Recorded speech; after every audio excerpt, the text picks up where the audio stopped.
everyone, welcome back for another video. Excited to bring you this interview with a beautiful woman named Linsey McGrath from Perth, Australia.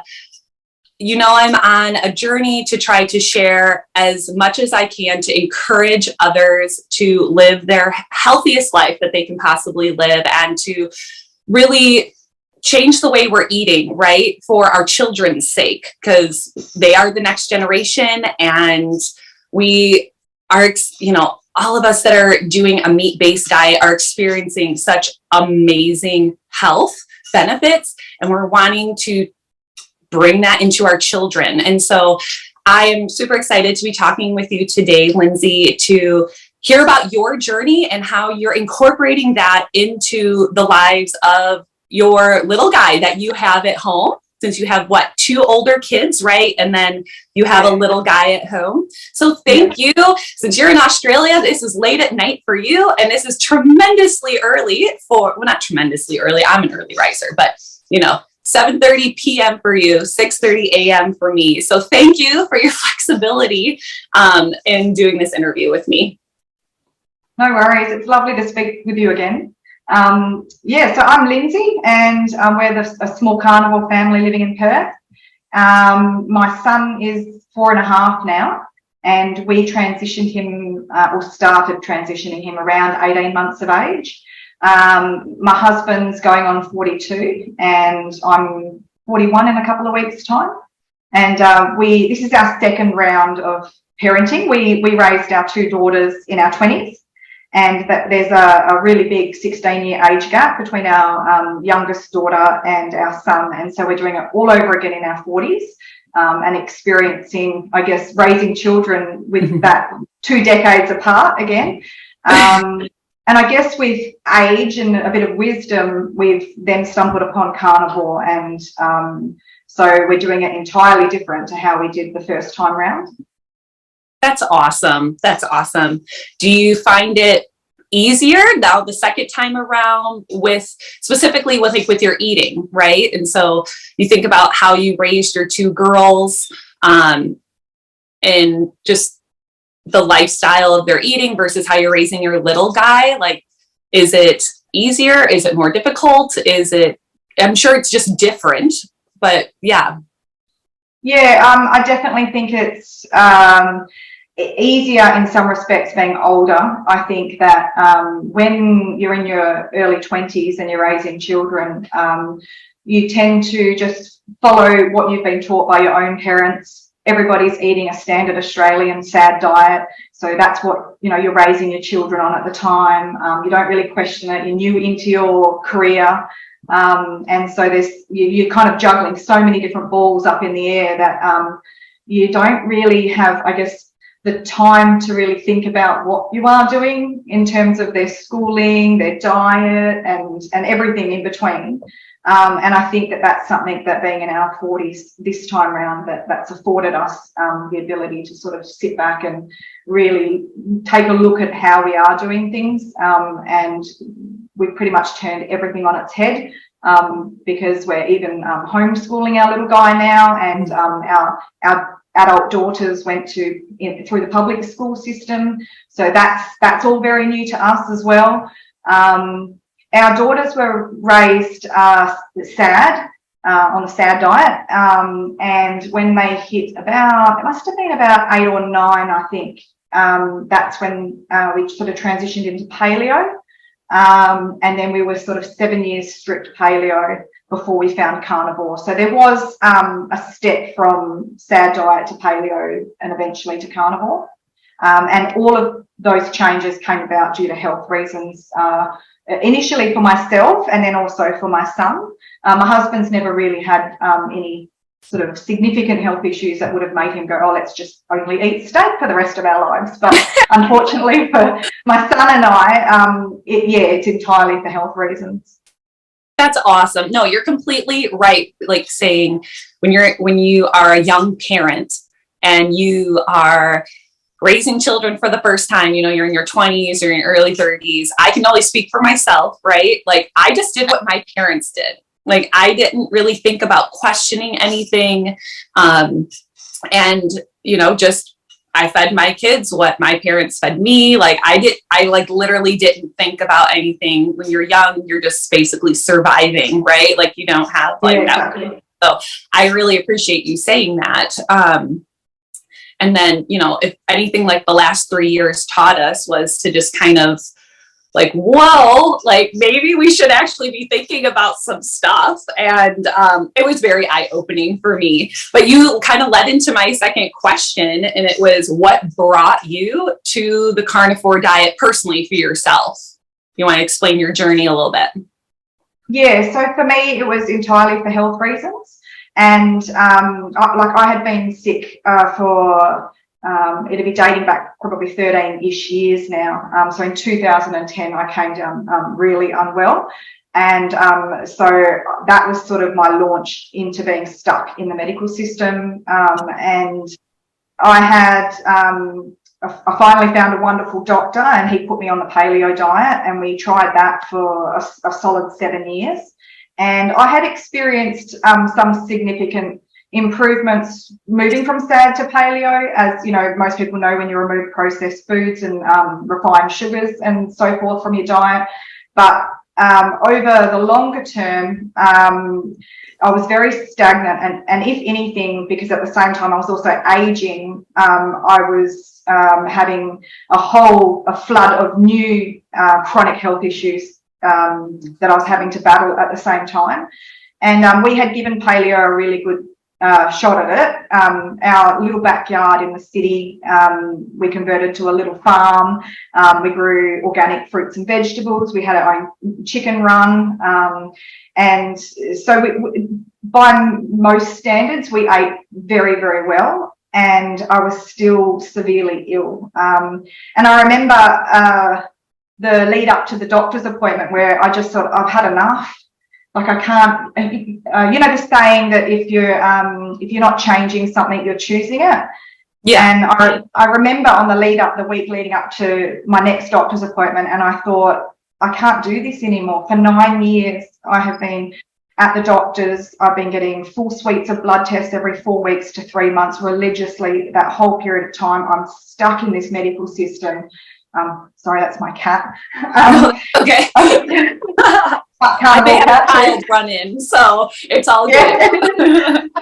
And so I was stuck in the medical system. I thought, I don't choose this. I don't choose illness for myself. I need to change something.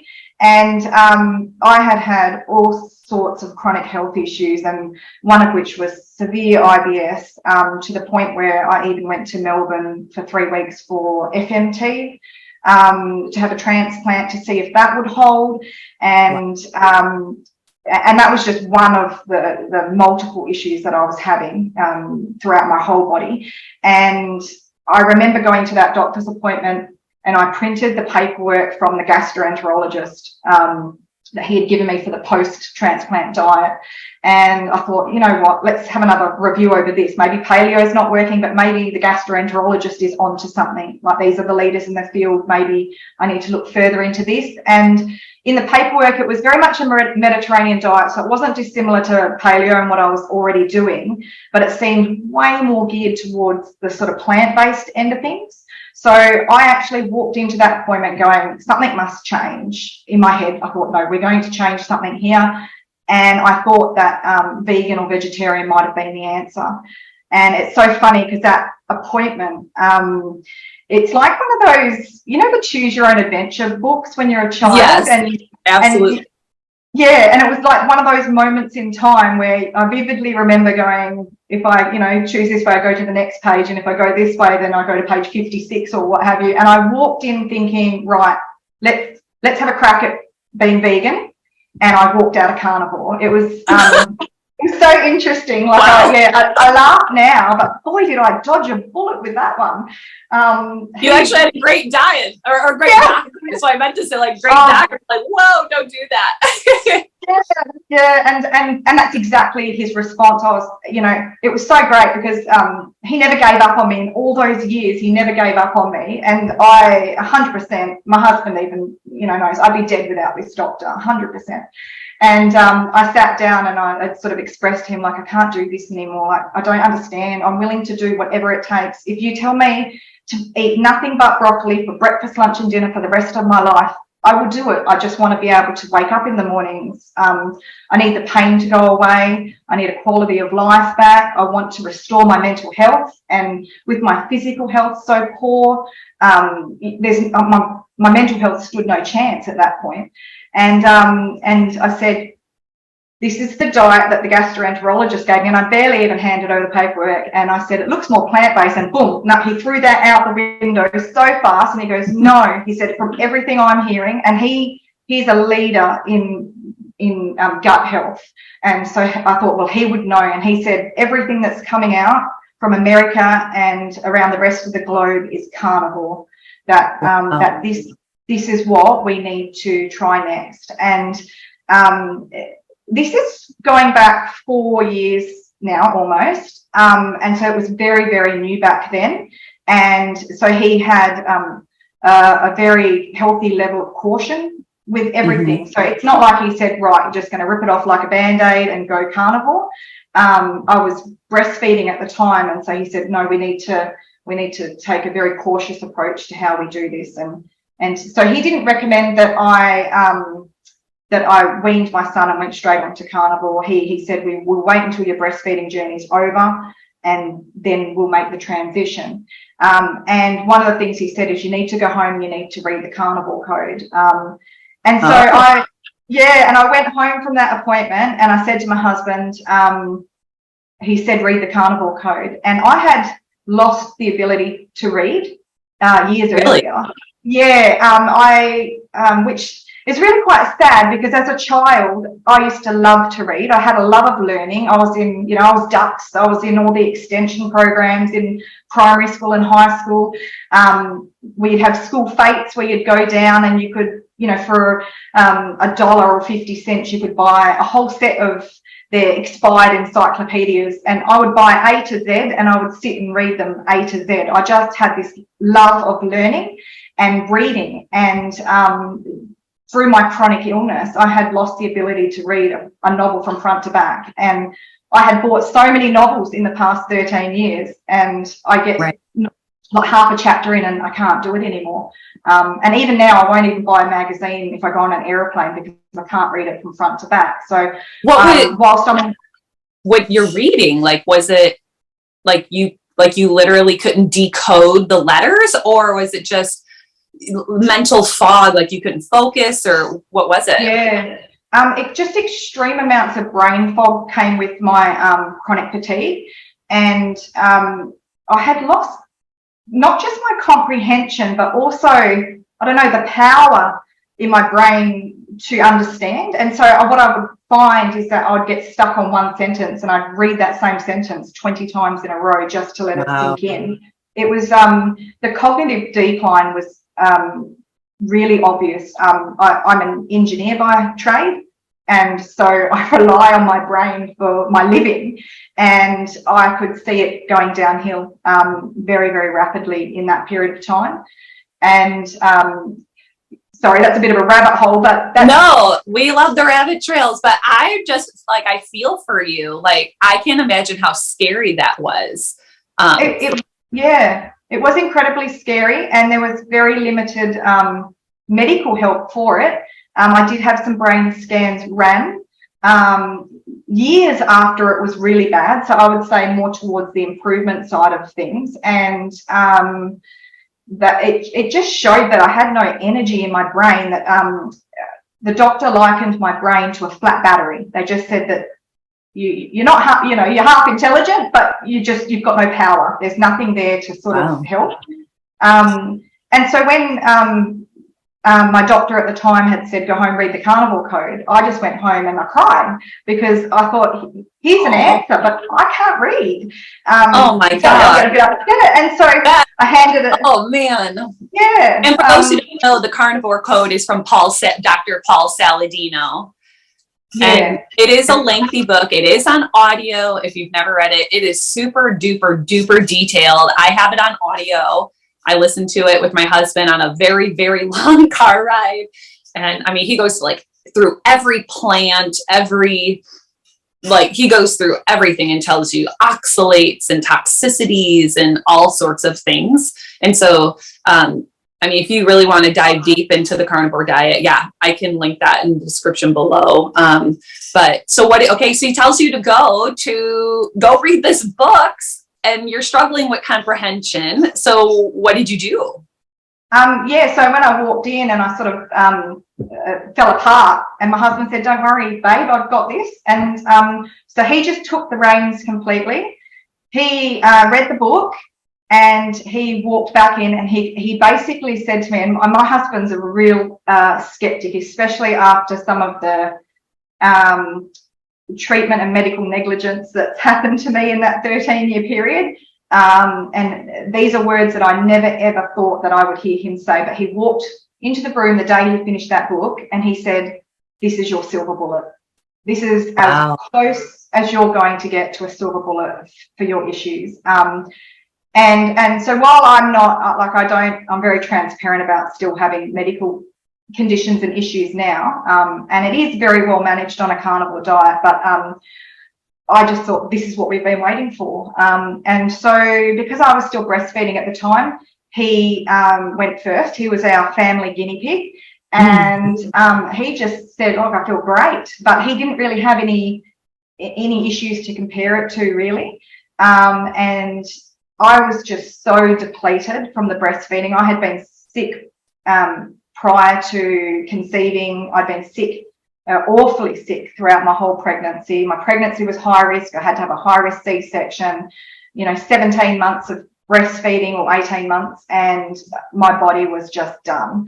And we said, right, okay, now it's time. We will wean, and we'll get you started. And so then I went next on the carnivore diet, and I had a couple of weeks of just some very immediate improvements that were enough to make me sort of wake up and go, hang on a minute. What were those? It's hard to think back now, because it is 4 years ago. It was and a while. I still have issues with my memory recall, so I'm not quite back to where I was beforehand. But I had found it incredibly difficult to wake up in the morning. I sort of describe it as it was like every morning I was in a coma. And that's not the brain fog. That's an entirely different feeling. That's when you're an awake feeling. This was a feeling where I could not physically open my eyes in the morning. And my sleep was terrible. If I could sleep, it was just the lightest, unrefreshing sleep ever. And then I couldn't get up in the mornings. And I noticed that the minute the last of the vegetables and fruit were removed from my diet, that I could open my eyes in the morning. And I just thought, wow, how much of this chronic fatigue is unexplained, and how much of it is plant toxins? Because the minute I took them out, all of a sudden I was alive again. And I've still got to be very careful, because I can still slip back into periods of having the fatigue. So I do have to monitor myself very closely, and my habits, my diet, and so forth. But I sort of theorize now that I didn't have chronic fatigue. I was poisoning myself with fruits and vegetables, to the point where all my body could do to survive was to send it into a state of semi-hibernation. And I feel like I lived like that for 13 years. And at the point we went carnivore, I wouldn't even say it was terrible in comparison to the early days. So going back 13 years, it was that severe. And I was on a SAD diet at the time, but I still had a lot of fruit and vegetables in my diet. But it was that bad back then that I was only awake for 4 hours a day out of 20 hours. Because whoa. Yeah, and I spent about 14 months like that. I was completely unable to work. I couldn't drive. I was an absolute mess. And so I look at where I was when I went to carnivore and thought, oh my goodness, if I had done this, a decade ago. And that's what I feel like my body has spent time in semi-hibernation, just to deal with the load of toxins that were from fruits and vegetables. And, you know, I had no idea. I was growing them in my backyard. I've grown vegetables and fruit my whole life. It was ingrained in me that I thought that was healthy. And I thought that was a connection to food, to grow your own food. And I had no idea that I was poisoning myself. So that was one of the most significant changes in the first week. But I also had some debilitating gastrointestinal issues that had stemmed from originally when I first became ill, was from stomach infections. When I was fly in, fly out, I contracted Helicobacter at a construction camp, and then my immune system sort of crashed from there. So I had the chronic gastrointestinal issues for a very long time. And within 5 days, some of those conditions started to disappear. And I thought, oh my goodness, where is that pain gone? And then there were other things that took months. And then we're in our 4th year now, and I'm still experiencing changes. I'm constantly tweaking my diet because I am, I'm not cured. I would say some things are in remission and other things are just being really You're still healing. Like, you're going to be a long haul healer. And which there's nothing wrong with that. You're still seeing progress. I mean, 4 years later, because you lived 14 years of your life sick, in pain. Yeah. Your body was hibernating. So yeah, you're going to continue to see benefits for ages. I wonder, because I'm thinking about Paul Saladino's book and how he gets into the plant science like so much, and how, you know, some plants can affect people really harshly. Some plants can, you know, you really have, you know, hardly any issues like eating them, but over time, how oxalates, do you think it was like the oxalates and obviously the other toxins that was just, it was literally poisoning you. And, yeah. and then it's true. Like you were saying, we all grew up, if you live in a first world country, I'm sure maybe it's in other countries too, but it's like ingrained in your education, fruits and vegetables, you need to eat fruit and vegetable. And then they're like, then drink juice because juice is good for you, which is really bad. I was like, don't do that. But, you know, you think you're being taught the right things when you're not. And then, you know, I'm sure if anyone's watching this video, they obviously have seen some carnivore content, like Dr. Anthony Chaffee. He always talks about, you know, botany, like it's botany 101, like how toxic these plants are. And, you know, the meat heavy cultures are the healthiest people. But we don't think as we're growing up that, you know, what our culture is pushing, what our school systems and everything are pushing, we trust those systems, right? But yeah, it's no good. Yeah. And I had some idea that some plants were damaging, because one of the declines on paleo was that in 2016 was the onset of mast cell activation syndrome for me, which is some seriously debilitating allergic reactions. And they progressed so far that I was reacting to everything in my environment too. So I couldn't take a shower without the water burning my skin and welting it like it was acid. So I was reacting to everything. So I already sort of had a taste of histamine is really bad, and foods that are histamine liberators are bad.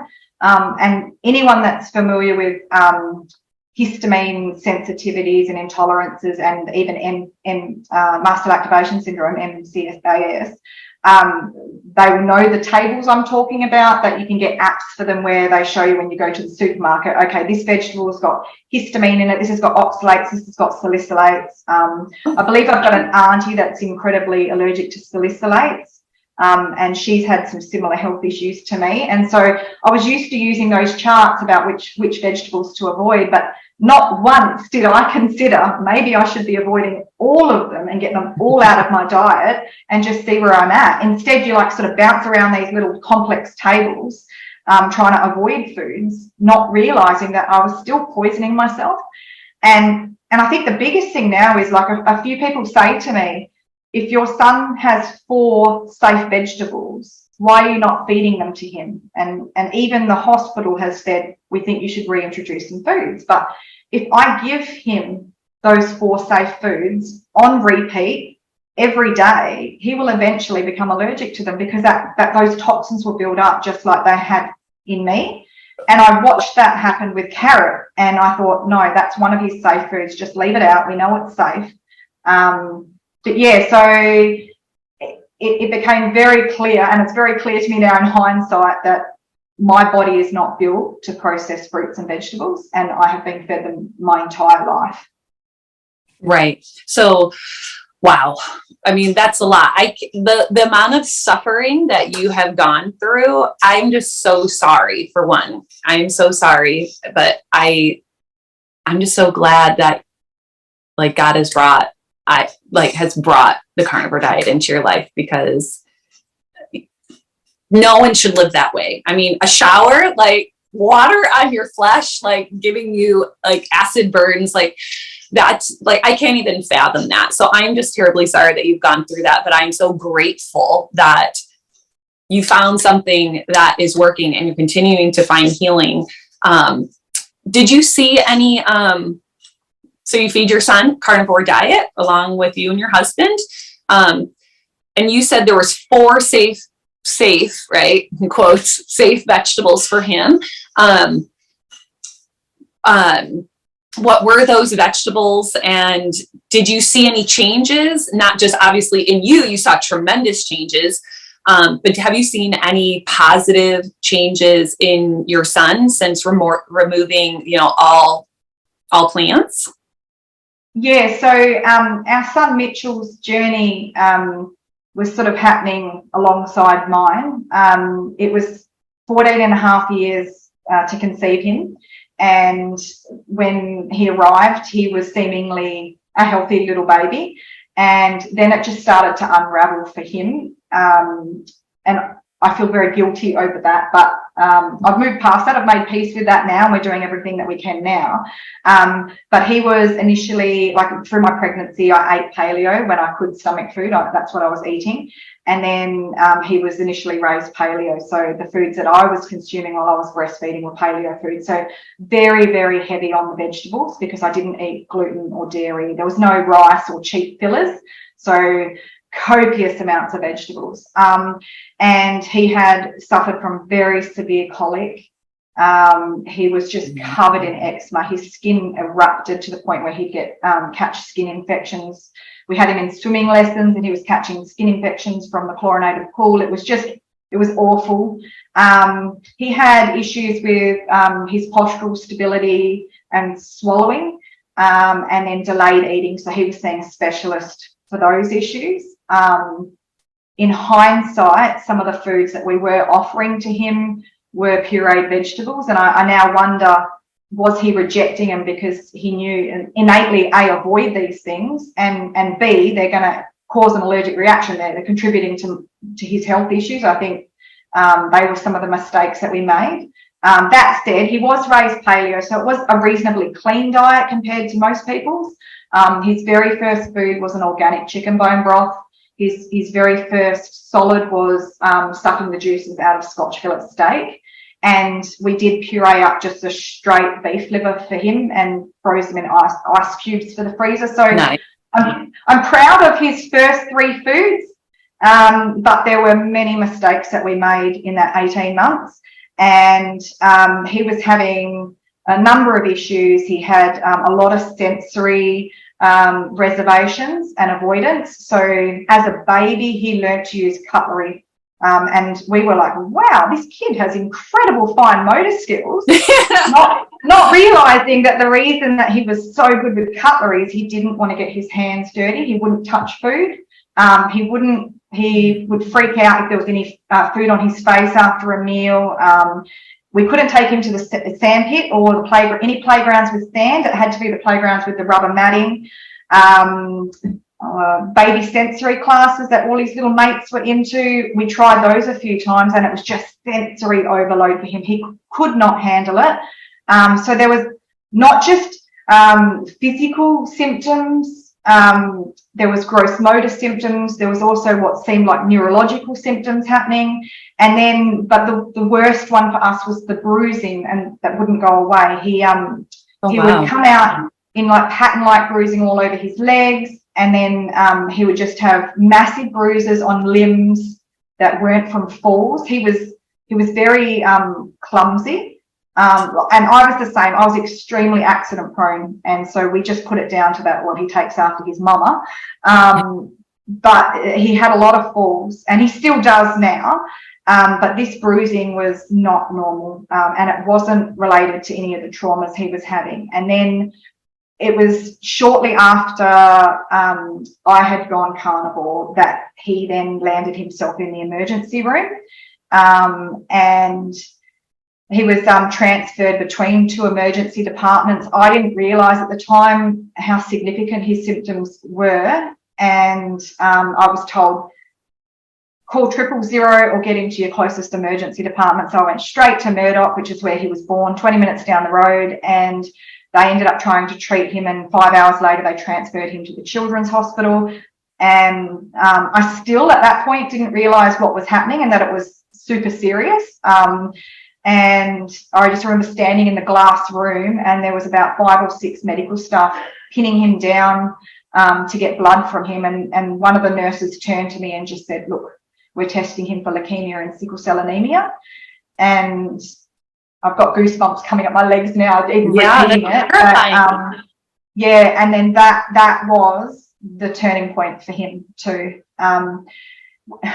He went through all the scans and the blood tests, and he luckily came back with the all clear, but they said these symptoms that he's having could be early warning signs of it. And in light of the family history when it comes to bleeding disorders, I didn't want to take my chances. One of my chronic conditions in the past 13 years has been that through my malnourishment and anemia, I developed acquired von Willebrand's disease, which is a bleeding disorder. And I've been a bleeder my whole life, but I never knew what it was. And it was particularly bad when I was really unwell. And I would go into myself periods of being even neutropenic. So I was having to stay indoors and not leave the house for 3 weeks straight until I returned enough white blood cells that I was then permitted to leave the house. So I was having all sorts of blood-related issues myself. I had developed the acquired bleeding disorder. I have a close cousin that was hospitalised, and they tested him for leukemia as well, and it ended up that he had a serious bleeding disorder, ITP, and had to have his spleen removed. Mm-hmm. And I believe in our family history there's an auntie and an uncle, I believe, on each of my parents' side, I think it is, that both passed away from leukemia at young ages.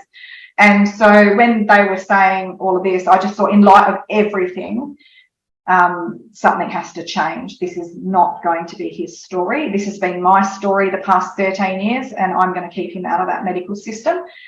And so when we were discharged, that week period after hospital, he was still having all sorts of issues, like post-hospital. It was Mother's Day 2020, 3 days after he was discharged, and he turned yellow on Mother's Day. So something was going on with his liver at the time. He was completely jaundiced, covered in a rash, and started vomiting. And this is after hospital and after being told he's okay. Yeah, and I'll add too, I was told when we were discharged that his bloods had come back fine, and it wasn't until a year later when I wanted to request those blood tests. I had to go through a Freedom of Information request, and I received those blood tests, and they were not normal. In fact, the pathology note actually said that his blood was clotting far too fast and the tests need to be repeated. And so I was never given no one ever told me that. I would have had him straight up after the haematologist. They just straight up lied to you. Well, yeah, I don't understand why they didn't see it was significant.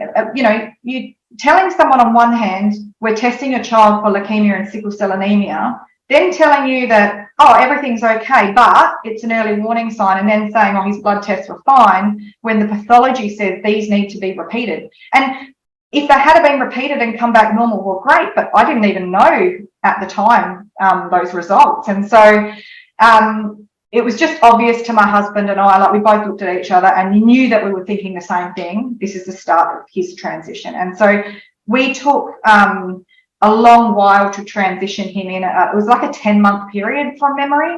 And that was really difficult because even though he'd had all the eating and swallowing issues early on, once we had moved past that, he was actually a fantastic eater. He ate all the paleo foods. His favourite breakfast was steak and broccoli, and snow peas were one of his most favourite foods. So removing the capsicum, the broccoli, the snow peas, the sweet potato, all these foods that he loved, took a very long time. We wanted to be very gentle about that transition for him, and we also wanted to monitor what his body was doing. We didn't want to, you know, it was very new for us. My doctor was very cautious about it, for even me, and so we didn't want to do anything too drastic with him. But because I'd also weaned him at the same time, that's when we had a flood of the allergies come out. I think my breast milk was actually protecting him somewhat from some of those foods, even though I had been eating them in that time and were probably causing some of his issues. There was probably a layer of protection there. Mm-hmm. And so we took our time to remove and just monitored him over time, and everything just started to resolve. The eczema, the skin eruptions, his gastrointestinal issues that he was experiencing, some of his sensory reservations started to dissipate, and the bruising, which was the most concerning to me, the bruising started to disappear. One of the things we found for him, though, was very similarly to me. He needs beef liver in his diet to prevent a re-emergence of those. So I don't know if that's related to the vitamin C in the beef liver. But when he was bruising on paleo, he was eating, 7, 8 different types of tropical fruits a day. We have 2 resident vegans in the house, 2 eclectus parrots. And so we still, even to this day, have to buy fruits and vegetables for them. And so when he was getting a paleo solids meal, he was having his choice of fruits. And clearly whatever vitamin C he was getting from them was not offering his body any protection. But for some reason, with a foundation of carnivore plus the organs and the beef liver, we can control that bleeding in him. And the same for me. I actually cut myself a fortnight ago, and I bled quite badly from a really small cut, and I fainted. I passed out from it, and I said to him, "Quick, electrolytes!" And he rushed off and got my electrolytes, and he couldn't reach the tissues, and so he ran to the toilet and grabbed some toilet paper and brought that back for me. And so he's going to make a brilliant first responder. That's the awesome. Yeah. He's had a lot of practice between, especially with my neck injury the past 7 months. He's watched me get into 3 ambulances now, and there was a lot of fainting involved with that injury. And but yeah, anyway, so that was a sign to me, right, I need to up my beef liver, because my blood should have clotted a lot more quickly. It shouldn't have gotten to the point of nausea and fainting, and it was just lights out and I'm on the ground. And that's the worst thing for me when I'm trying to heal from a neck injury, is to then be to fainting and falling.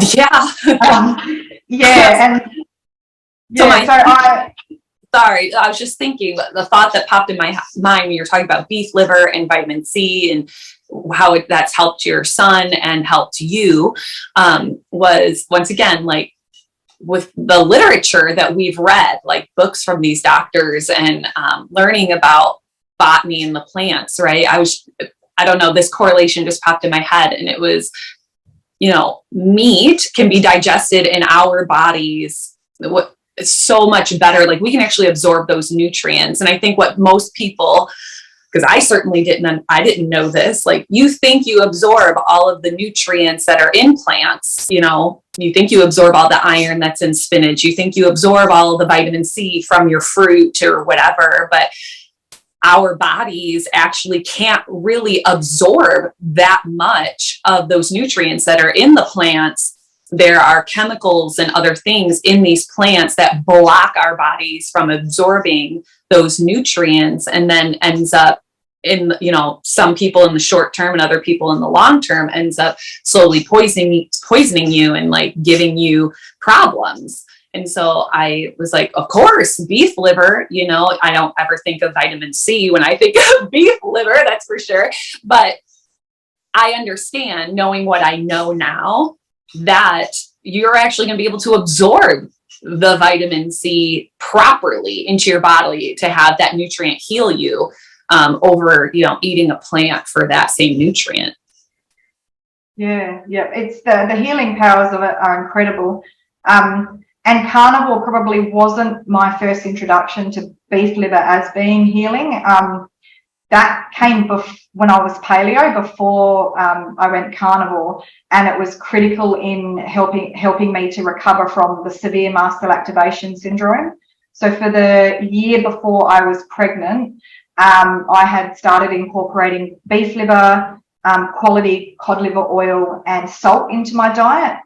And I had gone from only having a handful of safe foods, and I think 3 of them were fruits and a veggies, one vegetable, I think 1 or 2 veggies, and plain chicken, boiled. It couldn't be cooked any other way.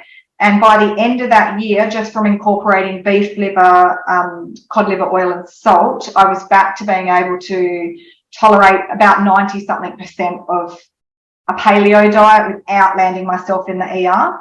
And so that was probably my first introduction to the healing powers of beef liver and how critical it is for people with histamine issues. And my pathology was getting monitored the whole time. And so I knew right before, because it was religiously taken every 3 months.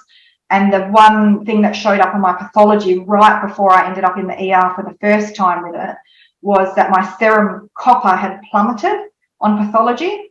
And then that prompts your doctor to then rule out Wilson's disease, which is rarely the case. But I watched from my serum copper, they then tested ceruloplasmin, and my ceruloplasmin was critically low. And so that's what I watched increase with incorporating beef liver, cod liver oil, and salt. So it wasn't, and I was also having magnesium and potassium too, but I think I was severely deficient in salt and I didn't realise. So salt was probably the most important for me. And then I was getting the retinol and the vitamin A, and I watched those things increase my ceruloplasmin, which is all your bioavailable bound copper in your body, which is critical to almost every function in the body. And my ceruloplasmin started to come up ever so slowly, and the reactions were dampening, and I wasn't having to go to the emergency room every time. You know, I'd wake up at 2 a.m. unable to breathe and my throat swelling closed. That wasn't happening anymore. So I actually, not only did I feel all the symptom improvements, but I watched what happened on my pathology. And I will say, I don't know why in my body, but I do still have quite a low ceruloplasmin. It's something that I'm still healing. But I do know that when I start seeing a re-emergence of some of my symptoms, my first go-to is like beef liver and electrolytes, and then cod liver oil. So I know that when I've gotten a little bit slack with taking things, because my body very quickly shows me. And the same for my stomach. That's good. At least it shows you right away, and you have the things in your arsenal now that you can, you know, like we need to replenish, like, you know, that's great. Yeah. So where do you get your beef liver? Do you just like go to Costco and buy beef liver? Like, like how do you make your beef liver? There's people out there gonna be like, ew, beef liver. I know you can like buy capsules, but again, like the real fresh thing is always better. Yeah. My mother used to eat liver and onions growing up, and she would even order it in a restaurant, which would gross me out. And then occasionally she would make it at home. It just smelled so bad. Yeah. And so I don't personally have a positive relationship with liver and onions. She never forced us to eat it. It was literally just the smell of it. But honestly, now that I'm an adult and I am, you know, I feel that I have an intelligent mind to a certain point. Like I can get over the smell and just like eat it. So how do you like to prepare your liver for your family or for yourself? Yes. So originally, I started out pre-carnivore when I was still paleo, just buying it from our local Woolworths. I don't think that they stock it there anymore. So it was just your run-of-the-mill cow liver. It wasn't grass-fed, grass-finished or anything like that. I started out with Woolies liver, and because I had the mast cell activation, I had to be very careful. Like it couldn't be cooked, it couldn't be oven baked. It had to be very quickly pan fried and then immediately chopped up and frozen. And so I was taking like we would home make little pills, liver pills, and so that's in the early. Yeah, well, that's the only way I could do it without having a severe allergic reaction. And so I started out really slowly, just half a pill, and then I'd go 3 days, and then bam, I'd have an allergic reaction, because beef liver in and of itself is quite high histamine, and so it is something I had to really slowly incorporate. And then I just kept pushing the envelope. I'd react, back off for a few days, and then start again. And then by the end of the year, I was able to eat it. I will say I don't like eating it. I don't like the texture. I don't like the taste. And so our go-to now is we've sort of refined, now that we're carnivore, we've refined some of our organ meats, and we still buy from different sources, but our liver now comes from Gingin grass-fed beef, which we can order online, and that's grass-fed, grass-finished. And then I buy it and stock it up in the freezer, and we now mostly make a homemade dairy-free beef liver pate, and we have like a Sunday, we call it Pate Sunday, every few months, and we do a massive batch up, throw it all in the freezer, and we just pull out a portion every week. So that's one of the ways we incorporate liver, but we also buy, we don't buy plain, I think you call it ground beef, we call it mince. Mm-hmm. Yeah, we buy, it's a paleo mix, and we were eating this on paleo before carnivore. It's like an 80% beef mince with 20% of beef liver mixed in, and it just adds a nice rich flavour to it. So we use that then in meatballs and little meatloaves and meat bars, and even on its own you can eat it as well. But yeah, so we incorporate liver a few different ways, but I'm the same as you. I didn't grow up with it. I don't have the taste for it. Unlike my son, I'm very blessed that he loves it. It's something that I eat because I need it. I wouldn't say I enjoy it. It just depends. Sometimes I feel like a bit of pate, and I'll have a bit of pork crackle and dip in with it, and some days I'll eat it off a spoon. I think it really just depends. But your taste buds definitely change once you remove all the sugar from your diet, and all the vegetables and that. You will start having little cravings for different meats and different things, and so it comes in waves for me. So I'll have periods of time where I like craving beef liver, and so I'll eat quite a bit of it, and then I'll be like, okay, now we'll just move on to the next organ, and we'll eat like beef heart for a couple of weeks, and then we'll do bone marrow, and then we'll do chicken hearts. And so we tend to sort of rotate through the organs, and that's why I split myself up sometimes, because if it's been a little while since I had the fresh liver, then I'll see a re-emergence of some of my symptoms. We also use supplements too for convenience if we're traveling, or if we've just run out of freezer stock. So I heavily relied on supplements when I hurt my neck, because we almost ran out of our freezer stock, and I wasn't in any capacity to remake, I couldn't hold a fry pan in my right arm because of the weight of it on my neck. And so supplements were pretty much what I survived off for a few months, until I was able to give directions and point and say, cook this, put that in the blender, add the salt. And when mom is down, man, sometimes certain areas of the house just like, like if not there, things suffer, man. No, thank you. I think I'm definitely going to try that. Sear it in a pan, cut it up really small, freeze it, and do like the little, just like swallow it. Like I'm all for that. That's actually, thank you. That is very helpful. I'm gonna do that. Just a tip too, don't cut them when you're going to freeze them, don't cut them into like normal pill-sized pieces. You want to go like half pill-sized pieces, because once they're frozen, it's like swallowing glass. So you either want to pull them out and let them defrost for about 2 minutes before you take them if you're going to do bigger chunks. But if you intend to not taste those bad boys and you just want to chop them down, just make sure they're really small, because otherwise they will get stuck. Thank you. Not just for me, but for everyone watching that wants to try that. Thank you. That's going to be very helpful as we all gag ourselves on ice chunks, ice meat. Something that popped in my head while you were talking, saying how when you started eating beef liver, you were having histamine reactions and how you slowly kept it reminded me of like ancient Chinese medicine. Like if anyone was allergic to anything, they would just, let's say you were allergic to bees or something, they would every whatever the timetable was, they would keep like injecting you with whatever you're allergic to over a long stretch of time, and your body builds an immunity to that, and really helps you. So that was just yeah. So that's just my random thought as you were talking. But no, thank you for that tip about freezing the meat. Also, what you mentioned in there, you were saying how you were craving certain types of meats, and I'm going to kind of like deviate off here into a different question, but I get the cravings for certain kinds of meats, and it comes like in waves. But we were both commenting, I think it was last week, on a Facebook group. I didn't look at the comments prior to reading this woman's, asking for help. It was the Carnivore Kids Facebook group. I can try to link that in the description below.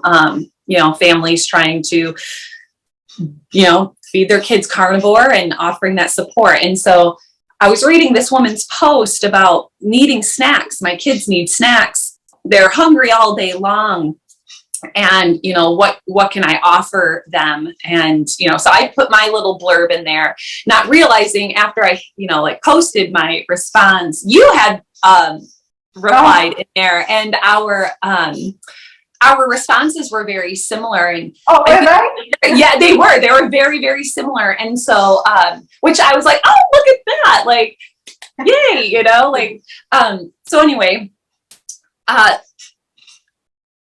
what we both were getting at, which I think most parents just have no idea, because I didn't know, is that, kids, not just kids, but adults, if you're keeping fruit, which my kids do eat fruit. And so I see it in my own kids. Like we focus on just like berries.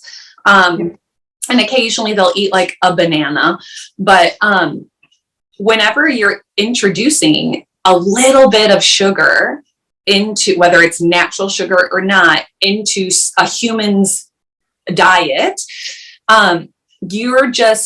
it triggers the hunger response when you're not actually hungry. Like you're not feeling hungry, but your brain is saying, I'm hungry. I want more food. I'm craving things. Do you want to talk a little bit more into that? We had a very similar response to like, maybe you should eliminate like the fruits, or you even said like your son may have a little bit or something, and you see a change in him. Yeah, so I guess I'll preface it by saying that if people choose to feed their children animal-based and incorporate fruits and dairy, that's fine by me. I guess I wasn't criticizing what she was doing. It was just more trying to... Oh, no, we were not criticizing. We were just let them know this could be why your children are begging for food 30 minutes after a large meal, or, where they're actually not hungry. Yeah. I think though it's unpopular to suggest that it could be the fruit or the dairy. I found previously when I've commented, parents don't tend to want to hear that. Goes down like a lead balloon sometimes, but I definitely notice it even for myself, because my diet's a lot closer to being lion diet, so mostly ruminant meats plus organs and a very occasional fish and eggs, and I'm mostly OMAD. So anytime I even almost get a whiff of something sweet, that'll plague on my mind for about 5 days. And so I noticed with our son too, because he is dairy-free carnivore, he is very, very ruminant heavy, and we've got still have fruit growing in our front garden, and including organic blueberries and things like that. What the wild birds don't get, our parrots get, or at the moment we've got mandarins falling to the ground, he's kicking them around like a soccer ball. But if he sneaks a blueberry, then every morning he'll wake up, just one blueberry, he'll wake up the next morning, oh, can we go out in the front and play in the garden? And I know exactly what he's hinting at is because he knows the blueberries are in season. It doesn't take much at all to bring those cravings on. And then he'll be thinking about it for about 5 days afterwards. And I don't, it's innate, it's not their fault. And we've all got it. We all have these cravings when we reintroduce foods. And it is a survival mechanism. Like we can't get away from it. I read that years ago that early primates needed to crave fruit sugars because often they were high up in the trees, and so that they needed that extra incentive or motivation to climb up to get it, as opposed to foraging off the ground. And so I don't think it's something you can get away from, and it's just one of those things that I think you have to accept if you're including fruit in the diet, that after you fed them a protein-heavy dinner, if half an hour after that meal they're saying, I'm starving, I'm hungry, can I have a snack? It's probably a craving, it's probably not genuine hunger.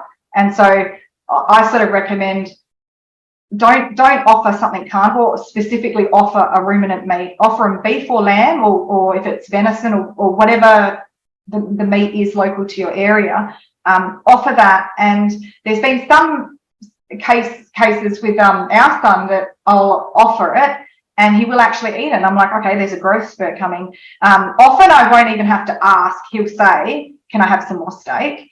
But most of the time, if they're asking within half an hour of eating a protein-heavy dinner, it's not genuine hunger. So, yeah, I call his bluff on it sometimes when he does. But, yeah, I do notice because in the front garden, we've got a memorial peach tree, we've got a mango tree, we've got strawberry guava, figs, blueberries, pomegranates are falling at the moment, as well as the You have a lot of temptation right there in your front yard.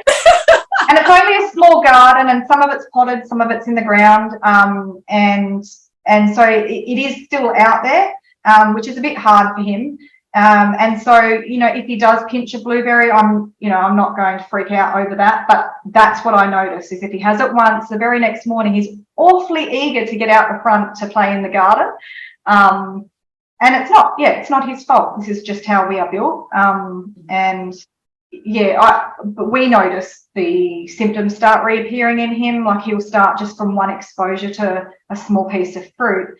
His stomach will be covered in eczema again, and it takes and which is good because I guess that's a sign of a functioning immune system, but it's not good in the respect that eczema is common, but it's not normal, and that's his body crying for help. And so it takes 3 weeks for his body to rid the toxins from even just stealing a few blueberries. So it's hard. It is hard to try and manage it, but we're really proud of him. He does so well. Even today, he was like, oh, this is so yummy. And I'm like, what are you eating? And it was cold lamb fork quarter chops all cubed up. And I thought, oh, you're so excited over eating cold lamb chops. That's awesome. And, I think it could be also like a blessing for him because he has such a quick reaction to eating the fruit that, that's going to be a quick brain connection. Like, whoa, I understand these blueberries or, whatever, mangoes, peaches, all the things you have in your yard. Like, wow, these taste so good, but look, literally I have rash and it hurts. And, so that's gonna, it's a blessing in disguise, I feel. But oh gosh, that's gotta be hard for you. My son has eczema and every type of, I'm like eliminating all chemicals in my house, like everything's natural, like all the things, right? And what has made the biggest difference in his eczema, because my girls don't have it, I don't have it, my husband doesn't have it. My son literally came out of the womb with eczema, like all over his body. It was taking milk out of his diet. He does eat cheese, but we do monitor the cheese. And then taking the processed food, all the grain, all of the sugar, and whatnot. I mean, he does eat some berries, but again, we monitor that. It's, you know, they like to eat I always say, eat your sugar in the morning if you're gonna eat it, right? You have your fruit or whatever, and then the rest of the day, that's it. Like, and then I do the same thing, like with the cravings. I say, are you really hungry? Let's think about it. Like where are the feelings? Like, are you actually hungry? And then again, you offer them protein, fat, whatever. And you call them out on their bluff. And you're right. It is very unpopular. Like, parents don't, I know I don't like to be told that what I'm feeding my kids is a poor choice, or it could be right. But I think there needs to be a sense of humility there, and open, like constructive, right? Like, we're not like bashing people down and, you know, judging them harshly, but just being open that there could be another way of doing things. And I'm the same way. You call them out when they're, you know, you just fed them dinner or a really great lunch like 20 minutes ago, and they're like, oh, can I eat this? I was like, well, you are allowed this. Are you really hungry? They usually always say no.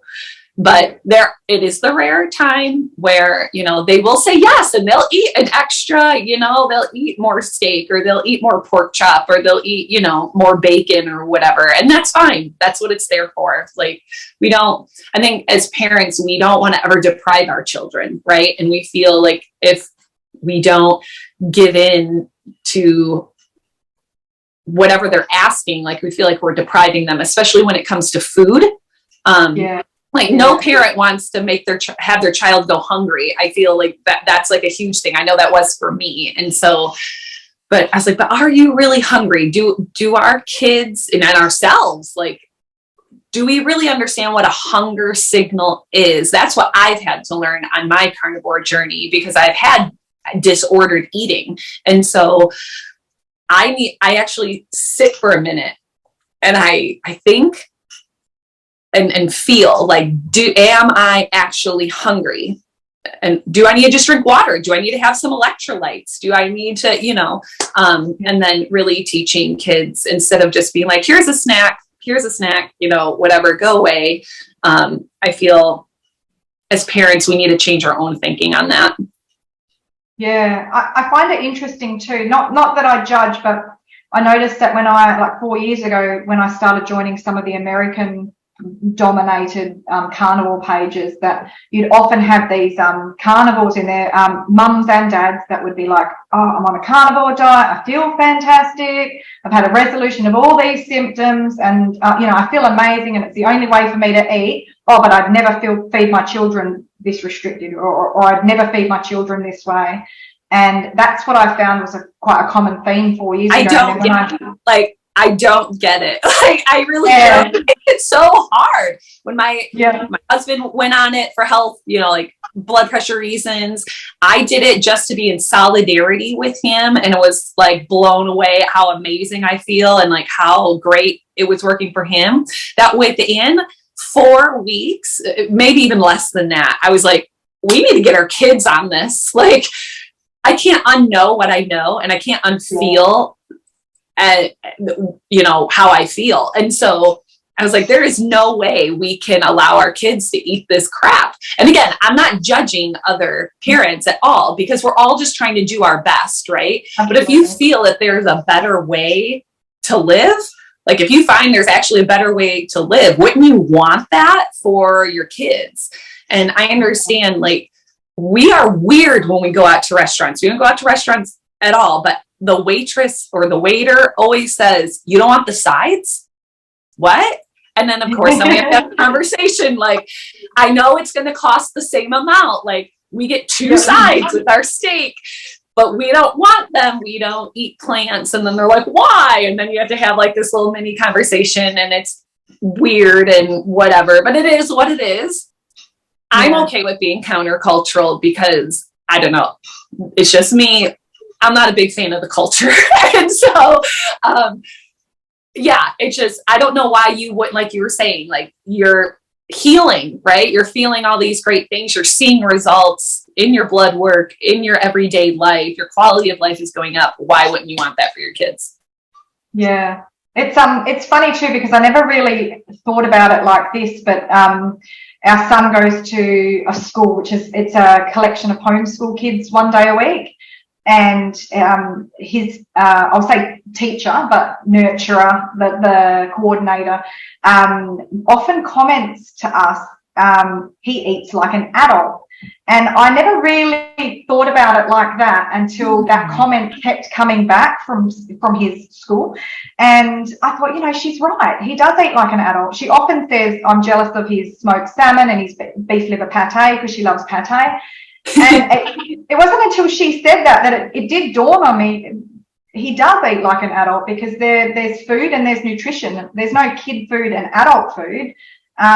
Unfortunately, that's kind of what society has done. We've dumbed down food and dumbed down nutrition to appease our children. But at the end of the day, if you're talking about nutrition, there's just food, it's fuel. There doesn't really need to be two different types of it. I do think that the parents that choose to raise their kids with fruit and dairy in the diet, that's fine. I think we're all dealing with our own unique set of circumstances, and perhaps we would be if he wasn't showing reactions and symptoms when he did sneak a couple of blueberries from the garden and things like that. So I don't judge anyone that does do it. I did find it incredibly difficult 4 years ago when we decided to transition him, because when I did seek out the medical professionals, the very, the well-known carnivores, most of them were feeding their children ketovore, keto, Mediterranean animal-based style. So I really couldn't find anyone back then to follow that was feeding their child ruminant heavy, dairy-free carnivore, like strict carnivore with no fruit included. And so that's why I started the Facebook page, because I looked for 6 months trying to find somebody, and when I couldn't find it, I thought, well, surely there's somebody else out there like us that's in our position that has the similar I guess challenges to work within, and that maybe if I can't find it for myself, then maybe I create that then to help other parents if they do have children with allergies and that. That's awesome. Can you tell everyone what the Facebook group is that you started? Yeah, so it's called Carni Mama Australia. It's Carni-Mama. And it's just where we share some of our meals and our journey. Really just a place to share our healing and what's happening in our life. I'm very transparent about the fact that we're very much still managing health issues. And for me, the road is going to be anything but smooth. Even with hurting my neck last year, my chronic health issues and my pre-existing medical conditions definitely played into that as well. But I guess it's all about, for me, trying to keep my son out of that same medical system. So it won't be picture perfect. We're not perfect, but we try our best and we work within, what limitations that we do have. And it's been really lovely to connect with, in the early days, women that were in similar positions, similar age bracket to me, 40 to 50, and unwell or overwhelmed, or sort of in that phase of their life where they've very depleted, have had 5 pregnancies and trying to find themselves again and reclaim their health. And so it was a really beautiful space to connect with other women like that. I have noticed there's a lot more men joining the page too, and a lot more that are commenting that they feed their kids carnivore or their grandkids carnivore, and I just think that's really beautiful. I agree. We're going to link to your Facebook, your Instagram, like all your things. Am I right to remember that you have a little carnivore side business as well? Yeah, so I'm, I guess you could say I'm an engineer turned food hobbyist, carnivore food hobbyist. So really, can you even call it food? It's just like the minimal amount of ingredients that you could possibly find that you could turn into carnivore food, just to keep it interesting for our child, really, to start with. For myself and my husband, if we weren't raising a carnivore child, it would be there'd be no recipes. It'd be very easy. We'd just be having probably steak every night. My husband and I same. We'd be the same Yeah. way. Yeah. We eat a ribeye for dinner almost every single night. There's only like 2 nights a week that and we'll make different things for the kids, right? Like, it's like the kids will have like pork rind covered chicken because they just love it, or like we'll get them bratwurst or something, or we're making ground beef, or we're making burger patties. Like, there's only 2 days typically out of the week where my husband and I are eating typically ground beef or something like that. That isn't a ribeye steak because I love the simplicity of it, but it's the kids, right? I buy pork rinds for my kids. I personally like, I could take it or leave it, but yeah, your kids do want like a little bit of variety. Yeah. Yeah. And so what's your all about? Sorry, interrupted you. Tell us all about your food business. Oh, yes. So that was another thing that we found difficult in the early days is we had been purchasing animal-based products ourselves when we were paleo even. And so we were just, now that we were carnivore, there was a few extras that we needed. So we were already on paleo, consuming ancient lakes magnesiums, salts, Jevity RX bone broth way back in the day when they were called Meadow and Marrow, when we first started paleo. So there were a lot of products, animal-based products that we really liked to use, but we couldn't get them all from the one place. And that was even more apparent than when we were carnivore. And I thought, well, if I'm struggling, then surely that's an issue for other people. And so we just bought together a very select number of products. It's not a very big shop, and everything that's in it is consumed by us. Like, I would never sell anything that I wasn't willing to put in my body or my son's body. And we're super reactive, super sensitive. And so that should probably offer a little bit of assurance to other people. That it's as clean as clean. Yeah, as good as you can get, as good as we've been able to find anyway. So, yeah, it's more of a passion project, I guess you could say. I mean, it's my legacy to our 4.5-year-old. It's probably unlikely he'll be able to eat any differently as he ages. You know, should he choose to, well, that's his business. He's the boss of his own body as he grows older. But since this is where we're at, I sort of wanted to set that up for him as well. And then also, like with the Carnivore Mama Australia page, that I'm connecting with other parents and grandparents, you know, mothers, fathers, and, you know, one day maybe he'll be able to meet some of those other children that eat like he does. So those connections are also with him in mind as well. That's awesome. That's awesome. Again, we're going to link to all that. I think that's amazing. I am all about creating. I'm very much like you. Like, when you have a need, you just make it for yourself. You just create it. You needed support. You created a Facebook page. You needed to change your eating. You did it. And now you have like a little side food little business. And do you ship only to Australia, or do you ship out internationally? Yeah, just Australia at this stage. Yeah. Yeah, it's still like an intimacy, right? Yeah, it is. If I had more hours in the day, then I could probably figure out the international shipping side of things. I do know that it is a little bit more complex when it comes to doing that with food products. And particularly some of them being low ingredient products, that their shelf lives are very short. And some people don't quite understand that, but, you know, when you are working with such limited ingredients, we're not going to be able to stock products. We're not going to have them sitting on a shelf for 12 months. It's, you know, meat plus salt. It's not going to last forever. Yeah. So there are some limitations to some of the products. But yeah, I couldn't find it. And certainly when it was, when we first started and we needed to be dairy free, I was looking at all the pages that were on offer, following people. And then my newsfeed was just full of cheese and dairy and all the things that I couldn't possibly have eaten. And yeah, I don't like filling my newsfeed with cake and cookies and ice creams. And so looking at dairy, where a plate of carnivore food is 50% meat, 50% dairy, that was the same as looking at a soft serve ice cream. I didn't want to see that. And so that's why we created that page too. But yeah, maybe in the future we might be able to ship internationally. I'm not too sure, but No, that's awesome. You know what? I'm gonna pick you up and we're gonna move. My neighbor just started his lawnmower. Yeah,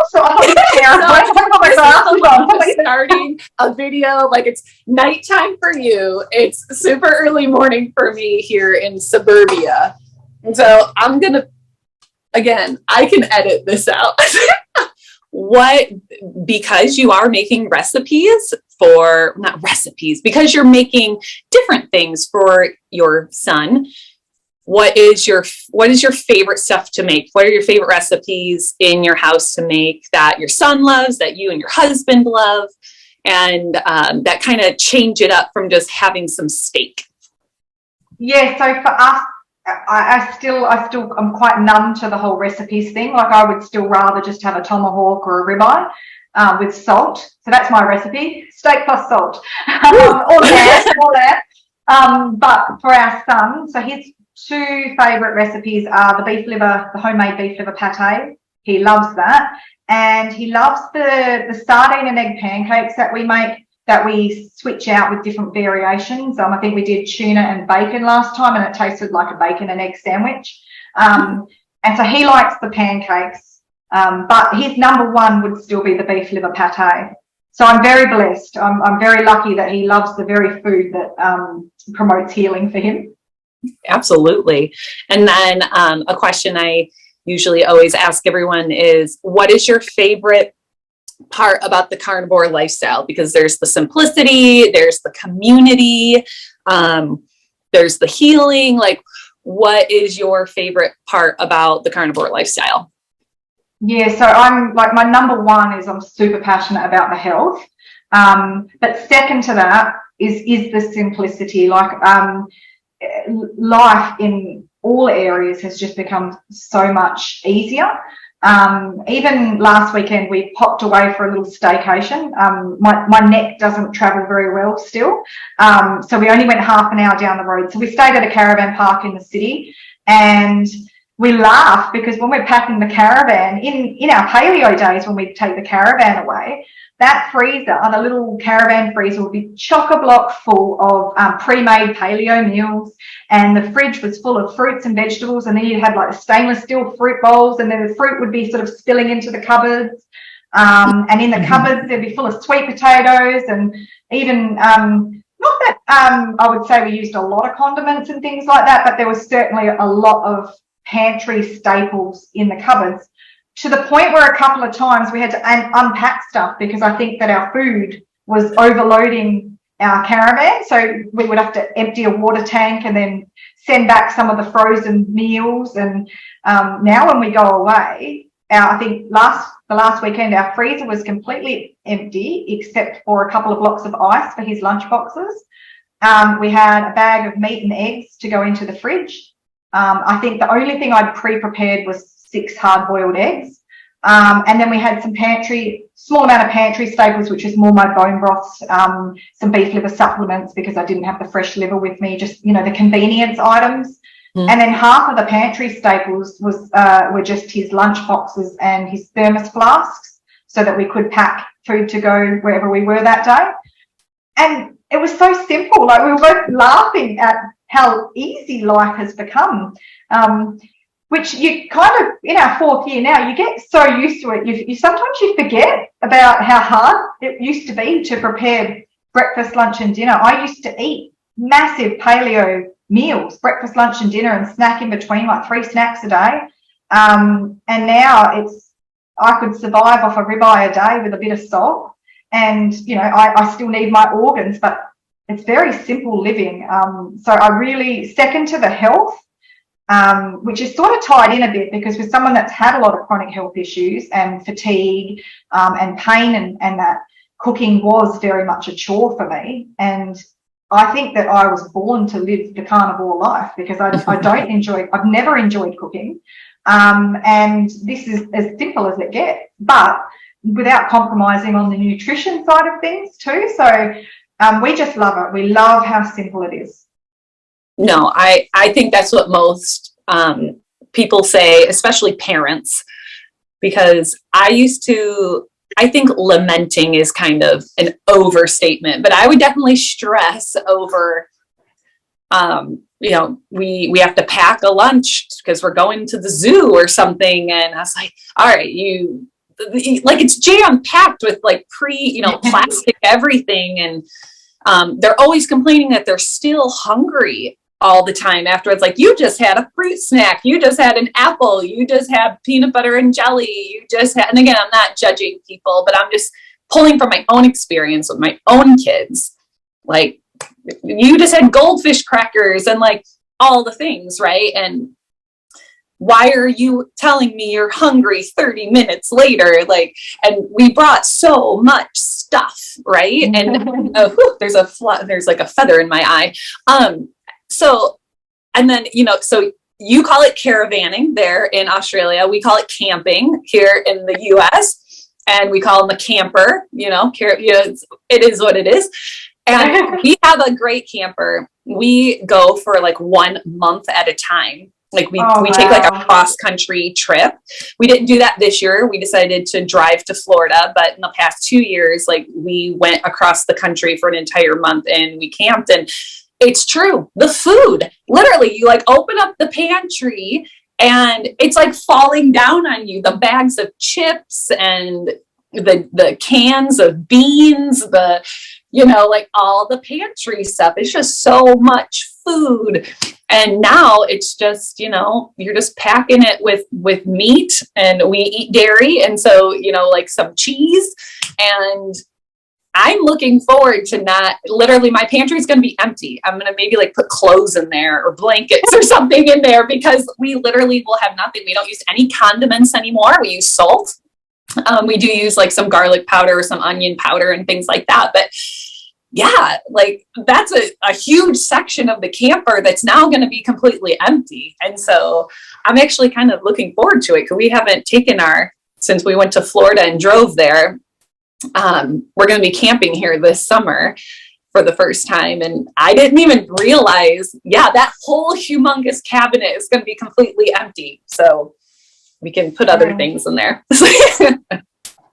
Great. And it flows over into other areas of your life too. I feel that I'm still working through cleaning out our house, and then I had the setback with my neck injury, but I'm finding that I'm less attached to objects and things.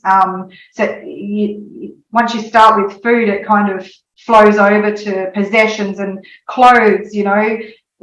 Such a throwaway society, and I sort of felt that before anyway, but now I'm quite happy. Like, I'm quite proud to be sporting, you know, a winter jacket that I was wearing in photos on Facebook 10 years ago, because you know what, there's nothing wrong with that jacket, and it's okay to wear the same thing. Yes. And so I feel like everything's just become so much more simple when you start focusing on the basics, your nutrition, the sunlight, being in nature. I just love it. Like, it's a beautiful life. I think to people that haven't experienced it yet, they probably just see restriction and deprivation, and it's anything but those things. It is really simple, beautiful, and calm. Like, there's that beautiful sense of calm that the zero carb sort of Zen gives you.